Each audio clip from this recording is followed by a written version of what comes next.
திட்டம் போட்டாரு, மக்களுக்கு உணவு கொடுக்க வேண்டும். அதான் மாதிரி திட்டம் போட்டாரு. உணவுக்கு அடிப்படை ஆதாரம் நீர். நீர் இல்லாம உணவு கொடுக்க முடியாது. மழை பெய்யும், சோறு ஒரு 5-6 மழை பெய்யும், அப்ப தண்ணி பூரா கடல் போயிடும். அப்ப என்ன விவசாயம் பார்க்க முடியும்? வேஸ்ட். அதனால அணைக்கட்டுகளை கட்டினார். அவர் திட்டம் போட்டாரு. உணவுக்கு மெயின் காரணம் நீர். நீராதாரத்தை பெருக்க அணைக்கட்டு கட்டினாரு. அணைக்கட்டுகள் கட்டினார். அவர் ஆட்சி காலத்தில் அவர் கட்டிய அணைக்கட்டுகளை நான் இப்ப கூறுகிறேன்.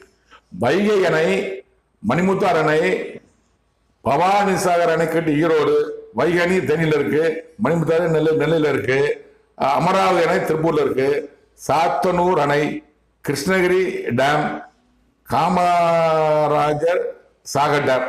இது தெரிஞ்சது. எத்தனை டேம் கட்ட எனக்கு தெரியாது. இது மாதிரி அணைக்கட்டுல கட்டி அதில் நீரை தேக்கி வச்சு